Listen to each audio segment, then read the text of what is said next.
The law of the hostages had been applied to 12 departments of the West and to that of the High Garonne. Far from having calmed them, those immoderate measures had increased the evil and propagated the alarms.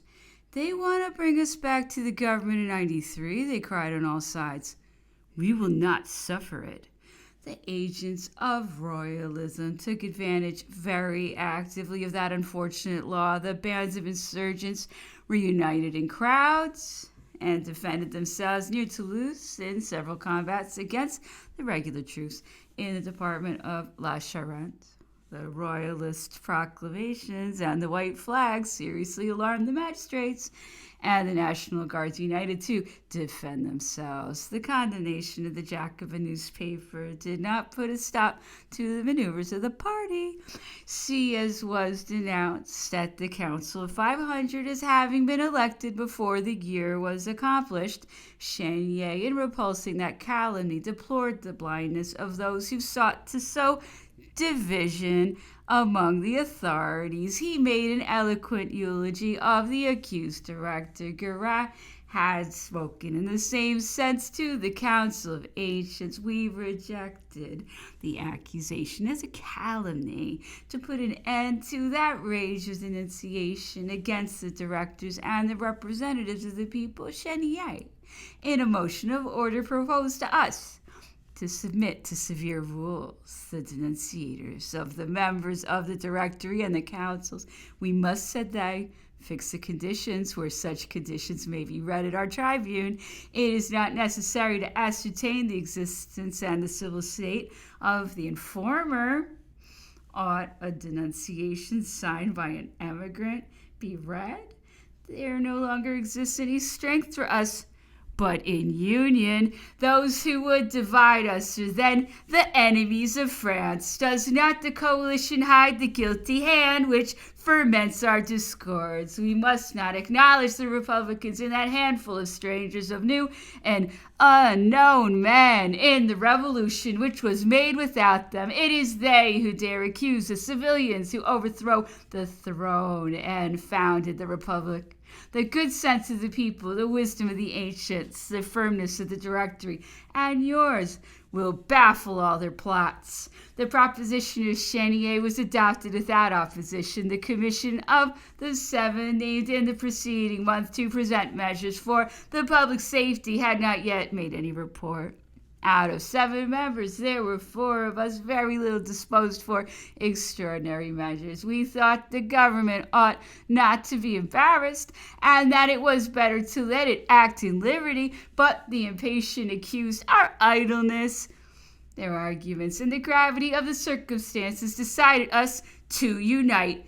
And Chasserieu and myself were named reporters, and Chasserieu caused several measures to be voted to accelerate the raising of the conscripts. I was charged to propose the project of law and the following considerations: representatives of the people to fulfill its mandate and obtain a useful result. Your commissions of 7 have been under the necessity of examining the situation of the Republic. Its attention has been directed upon our frontiers and upon the troubles in the interior. It submits to you the ideas which that examination has suggested and a project of the resolution. In consequence, Joubert has taken the command of the army of Italy. The hopes of the Piedmontese and Cisalpine patriots are raised. The confidence of our troops surrounds them. In a few days, perhaps at this moment, Joubert conducts to victory. The brave and patient to receive it. The passage of the Bormida and the occupation of the town of Aki, the ancient general masters of Beaulieu, are satisfactory presages. The army of Switzerland, commanded by Massena, quits a glorious defensive necessitated by distress. You have learned his successes. You know that the Mount St. Gothard beheld again our flanks, and you learned today that the Valais is conquered. Numerous battalions crowded upon the Rhine, an army always organized marched towards the Alps. Championnet and Moreau directed them. The first may conquer today with impunity. The second returned upon the shores of the great river, so many times the witness of its glory. The combined fleets of France and Spain await the expedition prepared in the English ports at a great expense. The reunion of those fleets proves that we have sincere allies and that their interest in royalty may be a reproach to governments whose principles differ.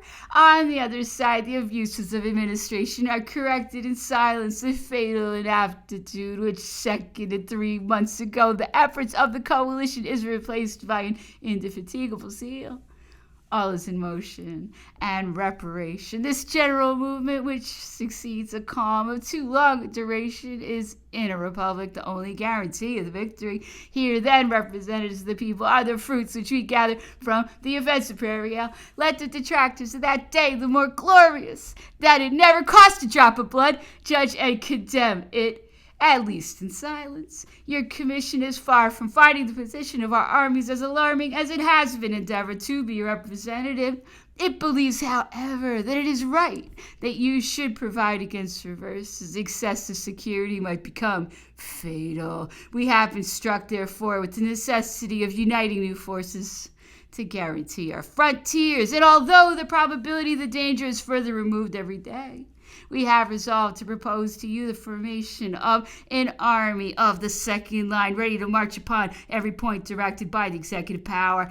As for the interior, your commission cannot dissimulate to you the painful state from the first days of Thermidor royalism, and the aspect of an active and regenerated directory trembled for the coalition. Royalism, implacable in her hatred and accustomed to find resources in her defeats, calls again discord to her aid and replies by civil war to the call of strangers. Faithful to its frightful system, it takes all masks and all forms to excite troubles. It arms in La Vendée, assassinates in the west and south. It recruits in the towns and laments in the country upon the fate of the conscripts.